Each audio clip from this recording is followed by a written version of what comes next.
Plaaslike Besorgde Inwoners. In English it's local concerned citizens. Yeah, this PBI was founded way back in 2011 when we participated in the local government elections in the Western Cape.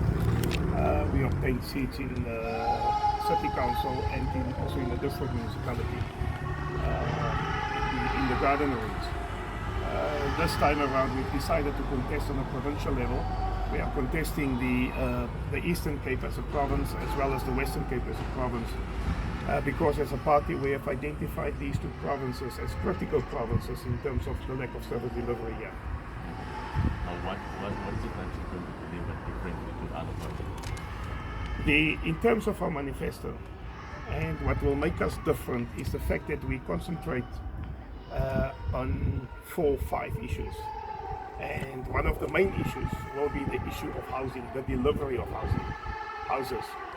But also we concentrate heavily on the eradication of squatter camps, but also the backyard dwellers. We want to, make sure that the backyard dwellers are dignified by giving them either land together with title deeds, so that they have ownership and entitlement on some property in this country. These people are living 25 years in a democratic dispensation. They are living, like strangers in their own country, backyards of other people, and they really suffer. It's very indignified for many of them, for the children as well as the elderly, to live in the backyards. Then secondly, we will concentrate, and this is what we've done wherever we serve on government level, we will heavily concentrate on the issue of empowerment, the radical economic empowerment. Because in this country, in these two provinces, the Eastern Cape and the Western Cape, we have not seen radical economic transformation as yet. And in order to bring about radical transformation, economic transformation, it's imperative that we have representation on those platforms of government, that we serve in the provincial governments so that we influence policy. It's not just about making noise, it's about influencing policy.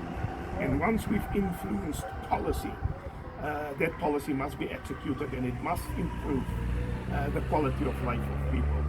And we look at the big companies, not just tenders, state and so on, but we look even at private companies.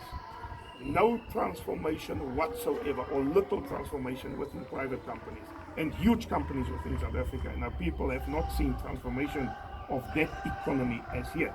Once we can transform the economy, there will be a better life and a quality life for people that were previously disadvantaged. Now, many of our people, black and colored in India, have been disadvantaged and deprived of opportunities in this country. We cannot no longer go on rhetorical utterances, hyping people up. We must roll up our sleeves, get to work, and bring those benefits to our people so that they can benefit. Then, in terms of the development of the youth, this is critical to us. You can drive around through our neighborhoods and suburbs and see how our youth stands on the corners of streets, and they virtually have nothing to do. You can go everywhere in this province and see that the youth is virtually the lost and forgotten generation. And we say immediately when we step up into government, we will urgently prioritize the empowerment of the youth, the education of the youth, and those that were not afforded the opportunity to go to universities or colleges and so on, those that were dropouts. Those are the type of youth that we are looking for, that we will bring up and empower and put them onto the main grids. We have also noticed the condition of the roads in our areas here. That's a provincial competency. We have noticed that our roads are virtually, it's of a lesser quality than what you see in the town or what you see in the white areas for that matter. So we have to upgrade the roads in our areas in order to dignify. But one of the main things that we will be focusing on is the educational system. Over and above the educational system, we will concentrate on the infrastructure development of our schools. You can see our schools are dilapidated. Windows are broken, doors are kicked off, kicked down, and children cannot study in circumstances like those.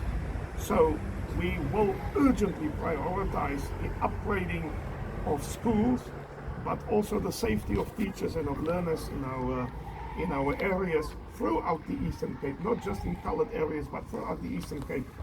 And we will make sure that we live up to the slogan of our election, and that is to lend a hand. We will lend a hand. But there's a kind of issue of gangsterism. Yes. Specifically, what are you going to do? The issue of gangsterism is a historic. There's an historic background to the issue of gangsterism. There's no one particular single party that can resolve the issue of gangsterism. It's got to be a joint initiative by everybody. It's got to be a joint initiative by the civic organizations, by religious organizations, by political organizations, and everybody in those communities to come, sit round table and resolve the issue. You see, the issue of gangsterism is also about education. The reason why these youngsters resort to gangsterism is because of the lack of education. So we must make sure that we get them back into a system where they qualify to contribute towards the economy of our country and dignify them again, so that we put them into the main system of our country. Ja, die PBI is gestig in 2011 in die Weskaap, waar ons deelgeneem het aan plaaslike verkiesings in die George Raad, sowel as in die destydse Eden District municipaliteit, wat nou die Tuinroete municipaliteit is, Gardenroete municipality. Ons het verteenwoordiging in daardie rade, en ons het hierdie jaar besluit om in die 2019 provinsiale verkiesing deel te neem. Ons neem deel in die provinsiale verkiesings in die Weskaap sowel as in die Ooskaap. En die rede hoekom ons deelneem aan die Weskaap en die Ooskaap is eenvoudig omdat ons die twee provinsies geïdentifiseer het as die twee provinsies wat swaar ly onder dienslewering, veral in benadeelde gemeenskappe. Dienslewering vind plaas in bevoordeelde gemeenskappe, in die ryk gemeenskappe, maar besigheid vind baat daarbey. Maar die mense wat geveg het in die vryheidsstryd, dis die mense wat agternou gebly het. En ons sê ons moet daai mense oplig en hulle saamvat, sodat ons hulle integriteit vir hulle teruggee. Van die kwessies wat ons prioritiseer is natuurlik die kwessie van behuising, dat in ons sosialistiese benadering sê ons dat almal moet het.